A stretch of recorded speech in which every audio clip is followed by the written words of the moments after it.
जय हिंद प्यारे साथियों, अचीवर एकेडमी के चैनल में मैं आपका स्वागत करता हूं। जैसे कि बोर्ड पे लिखा है दशमलव के नियम।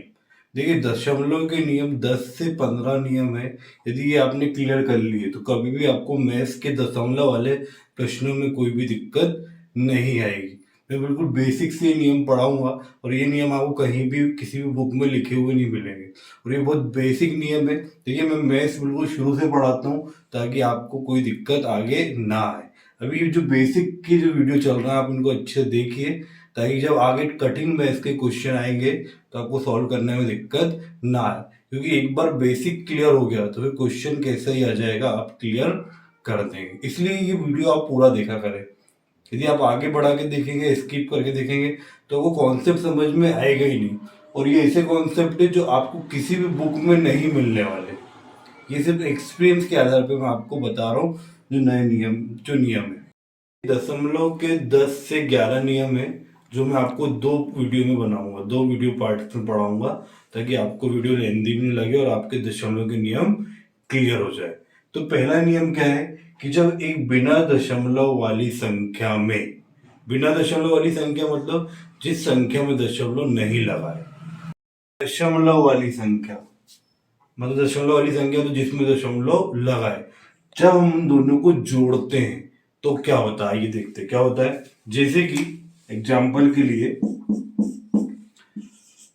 250 में हमें 10.34 जोड़ना है। क्या प्रश्न है? 250 प्लस 10.34।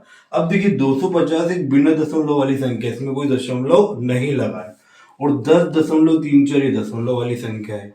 तो अब इनको कैसे जोड़ेंगे? जब जोड़ेंगे तो दशमलव से पहले वाली संख्या जुड़ जाएगी। 250 में 10 जुड़ेगा, कितना हो जाएगा?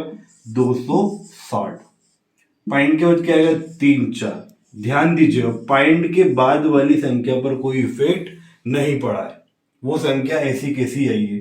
ये दशमलव के 3 और 4 ऐसा कैसा ही लिखा है। मतलब क्या नियम है कि जब एक बिना दशमलव वाली संख्या हो और एक दशमलव वाली संख्या हो, जब दोनों को जोड़ते हैं तो दशमलव से पहले वाले अंक जुड़ जाते हैं, बाद वाले अंक पर कोई इफेक्ट नहीं पड़ता, वो ऐसे कैसे आते हैं, दशमलव के बाद वाले।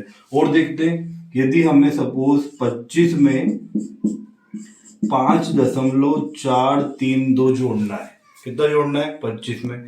तो बस अब 25 में ये दशमलव से पहले वाली संख्या क्या है? 5, ये जुड़ जाएगी।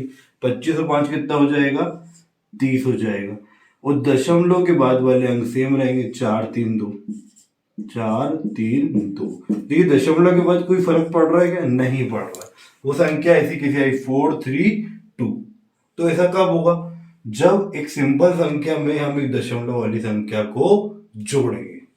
एक एग्जांपल और देखते हैं। फिर 12 में 2.3456 को जोड़ना है। क्या जोड़ना है 12 में? 2.3456। देखिए, 12 में सिर्फ ये 2 जुड़ जाएगा। दशमलव के पहले वाली संख्या क्या है? 2 है ना, तो 12 में 2 जुड़ जाएगा, कितना हो जाएगा आपका? 14। ये लगाया दशमलव, दशमलव के बाद वाली पर कोई इफेक्ट नहीं पड़ेगा। ये 3 4 5 6 ऐसा कैसा, ये हो गया आपका आंसर। क्लियर हुआ नियम? अब देखिए, दूसरा नियम क्या है कि जब दोनों संख्याएं दशमलव वाली हो और तब हम उनको जोड़ेंगे तो क्या होगा। यहाँ पे क्या नियम है? दोनों संख्या दशमलव है। देखिए सर, जैसे कि सपोज की 45.456 में 2.3 जोड़ना है। कितना जोड़ना है? दोनों संख्याओं में आपको दशमलव नजर आ रहा है। ये क्या है? 45.456 और ये क्या है? 2.3। तो मेरे वर्ड्स पे ध्यान दीजिएगा कि जब जितनी भी दशमलव वाली संख्या जोड़ते हैं जब हम, तो सिर्फ हमें एक ही चीज का ध्यान रखना रहता है कि दशमलव के नीचे दशमलव आएगी। अंकों से मतलब हमें नहीं है कि अंक अगल बगल में कहां लिखा रहा है, सिर्फ हमें ये ध्यान रखना है दशमलव के नीचे क्या आएगी? दशमलव आएगी। देखिए, इसको मैंने लिख लिया 45.456 लिख लिया। अब देखिए, दशमलव के नीचे क्या जमाएंगे? हम दशमलव जमाएंगे। देखिए, दशमलव के बाद क्या है? 3, ये लिख दिया 3। दशमलव के पहले क्या है? 2, ये लिख दिया 2। और इन दोनों को जोड़ देखिए किससे मतलब है, हमें सिर्फ दशमलव से मतलब है कि दशमलव के नीचे दशमलव जमना चाहिए। अब जोड़ दो, 6 के नीचे कुछ है क्या, नहीं, 6 ऐसा कैसा। 5 के नीचे कुछ है क्या, नहीं, 5 ऐसा कैसा। 4 और 3 कितना हो जाएगा, 7 जुड़ गया।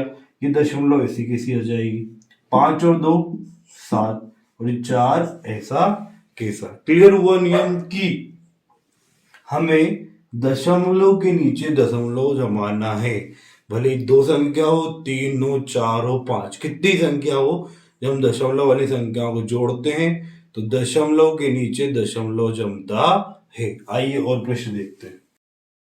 देखिए प्रश्न क्या दिखाई दे रहा है आपको, 1.7 प्लस 1.77 प्लस 1.777 प्लस 1.77, कितनी बार, 7, 4 बार को जोड़ना है हमें। सिर्फ एक ही नियम ध्यान में रखना है कि दशमलव के नीचे दशमलव जमाना है। जितना बड़ा प्रश्न आपको दिखाई दे रहा है उतने सरल सॉल्यूशन है। देखिए ये हो गया 1.7, पहली संख्या लिख दी, उसके बाद क्या 1.7777, दशमलव के नीचे दशमलव है, फिर 1.777, 3 बार 7, फिर देखिए 1.7777, कितनी बार 7, 4 बार 7, दशमलव के नीचे। फिर ये ध्यान रखिए कि पूरा प्रश्न हमने उतार लिया है और हमने ये बात ध्यान में रखी है कि सब संख्या के लिए दशमलव एक साथ होनी चाहिए। अब जोड़ दिए 7 के ऊपर कुछ है क्या, नहीं, 7 ऐसा कैसा। अब ये जुड़ेगा 7 और 7 कितना हो जाएगा, 14, हासिल कितना आ जाएगा 1। ये जोड़िए 7 7 14, 7 21 और 1 22 की 2, हासिल कितना आया 2। ये जोड़िए 7 14 21, 7 4 28, 7 चौक 28 हो गया ना, 4 बार है, 28 और 2 30 की शून्य, हासिल आई 3। ये जोड़ दीजिए 1 1 2 और 1 3 और 1 4 और 1 3, 4 3 7। हमने क्या रखा, सिर्फ दशमलव को एक साथ रखा है। तो जब भी दशमलव वाली संख्या में दशमलव वाली संख्या जुड़ेगी तो हमें क्या ध्यान रखना है कि सिर्फ दशमलव के नीचे दशमलव जमाना है। अंकों से हमें मतलब नहीं है वो कहाँ जम रहा है, किससे मतलब है, दशमलव से। ये 2 नियम क्लियर हुए। अगले वीडियो में ऐसे ही मैं और नियम लेके आऊंगा। इसके 3-4 पार्ट में ये वीडियो बनेगा पूरा दशमलव का। एक बार आप पूरा देख लेंगे तो आपको कभी भी दशमलव परेशान नहीं करेगा मैथ्स में।